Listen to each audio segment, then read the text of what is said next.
Bonjour, je m'appelle Kamel, j'ai 51 ans, je mesure 1,73 m et pèse aujourd'hui 78 kg. J'ai été opéré en mars 2016 de la technique du docteur Le Goff et donc 6 ans après, j'ai perdu 48 kg.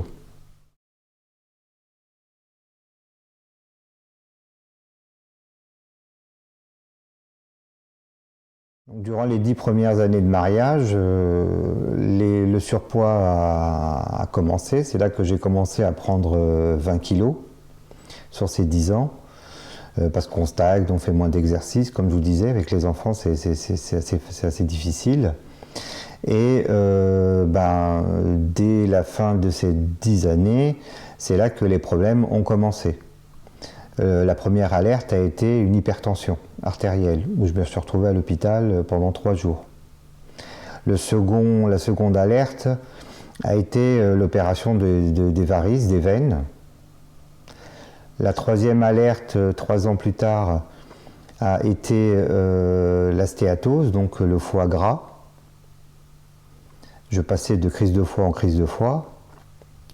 La quatrième alerte, c'est le médecin traitant qui me fait un bilan sanguin et qui trouve tous les feux au rouge et non au vert, ou voire à l'orange, c'est-à-dire la triglycérie en haut, la glycémie en haut, les gamma-GT, enfin tout ce qui est autour du foie haut.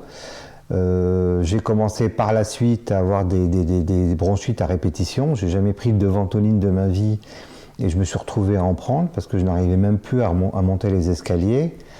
Jusqu'au jour de la dernière alerte pour moi, c'était 1 an avant mon opération, où là, on m'a découvert donc l'apnée du sommeil. Et j'étais obligé d'être appareillé pour pouvoir dormir.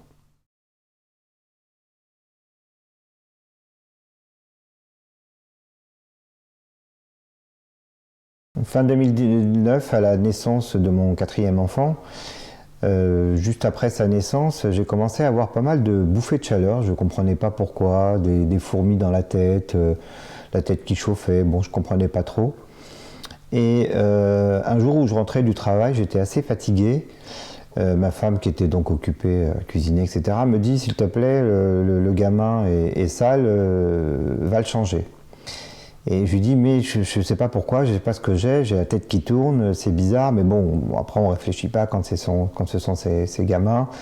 J'ai récupéré le gamin, donc qui était dans son lit, je l'ai mis sur la table à langer, et je suis allé pour lui changer sa couche. Et là, tout à coup, la table allongée était au plafond, le lustre du plafond était par terre, enfin je ne comprenais plus du tout, la fenêtre à côté de moi, la poignée était à l'envers, enfin je ne comprenais plus ce qui se passait. Les produits à côté de la table allongée, j'essayais de les récupérer, mais ils étaient pour moi au plafond. Là, j'ai tout de suite appelé ma femme pour venir s'occuper du gamin, parce que j'ai failli le faire tomber de la table allongée. Là, je suis allé donc sur le canapé. Sur le canapé, c'était pire, même en position allongée. Et là, tout de suite, on m'a transporté à l'hôpital. Et je suis arrivé à l'hôpital, on m'a diagnostiqué 22 de tension, chose que je n'ai jamais connue de ma vie. On a donc pris tout de suite la peine de me donner un médicament pour me faire baisser cette tension, et j'ai été gardé 3 jours à l'hôpital en observation pour justement essayer de la faire tomber.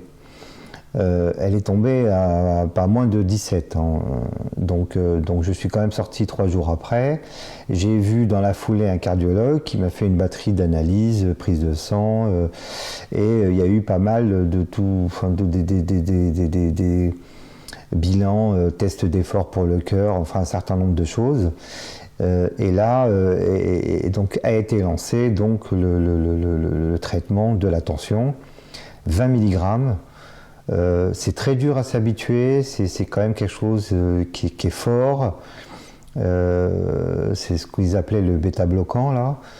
Moi j'ai eu du mal à le supporter les 6 premiers mois. Après bon, manifestement on y prend, bon, je ne dis pas qu'on y prend goût, mais bon, voilà, on n'a pas le choix, il faut le prendre. Et ça a duré jusqu'à, on va dire, mon opération.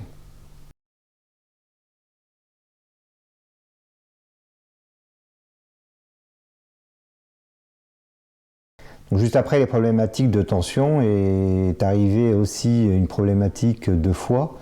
On m'a diagnostiqué une stéatose, donc c'est un foie gras, parce que j'avais énormément de problèmes de digestion, beaucoup de vomissements, de diarrhée à répétition, parce que gras sur gras, à un moment donné, ça ne le fait pas.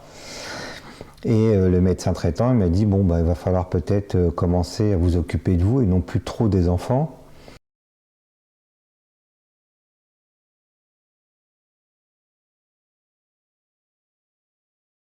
Donc l'apnée du sommeil, je commençais, les enfants me disaient le matin au lever, papa on n'a pas dormi cette nuit, tu ronfles de trop, tu ronfles bizarrement, de temps en temps on t'entend plus, puis on t'entend. Ma femme qui enchaînait derrière, qui me disait oui, moi par moment je n'arrive pas à dormir parce que tu ronfles bizarrement, j'ai l'impression que même tu arrêtes de respirer. Il m'arrivait, mes collègues de travail me réveillaient parce que je tombais de sommeil les après-midi. Le week-end, quand j'allais voir mes parents, c'est pareil. J'étais là à discuter avec eux jusqu'à ce que, boum, subitement, je tombais de sommeil. Je ne m'en rendais pas compte. Et ça a duré comme ça jusqu'à ce que j'ai décidé d'aller voir le pneumologue pour justement vérifier cette apnée du sommeil.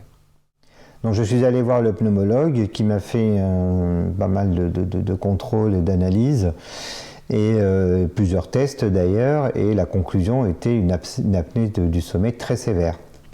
Et il m'a dit, je vais vous trouver tout de suite un appareil parce que vous devez être appareillé dès ce soir.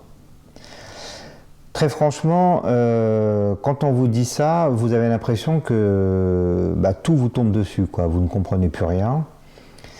On m'a donné donc cet appareil que j'ai mis dès le soir. Je vous dis tout de suite, c'est vraiment quelque chose à vivre. Moi, je l'ai très très mal vécu en tout cas. Dès le soir, je l'ai gardé 2 heures et je l'ai retiré parce que c'est très difficile. Il y a le bruit, il y a cet air là qu'on vous balance dans la figure. Il y a cet élastique autour de votre tête, et puis bon, quand on est assez épais, qu'on a des gros joues, ça tire encore plus sur la peau. Moi, je l'ai très mal vécu. Je l'ai quand même gardé tout le temps avant mon opération, et j'avais des contrôles tous les 2 mois chez le pneumologue. Et là, j'ai pas attendu d'avoir 3-4 rendez-vous. J'ai tout de suite, au bout d'1 mois, pris rendez-vous chez le pneumologue. Et je lui ai dit, il va falloir trouver une autre solution que cet appareil. Moi, je ne la supporte pas. Il m'a dit, monsieur Sebou, quel est l'âge de votre dernier enfant? Je lui ai dit, mon fils a 8 ans. Il m'a dit, dans 6 ans, si vous voulez, dans quelques années, pour ses 18 ans, si vous voulez fêter avec lui ses 18 ans, il va falloir vous prendre en charge tout de suite. Tout de suite. Il va falloir perdre du poids rapidement. Et ça a été l'alerte de trop. Et c'était l'alerte de trop, et c'est là où j'ai décidé de me prendre en charge.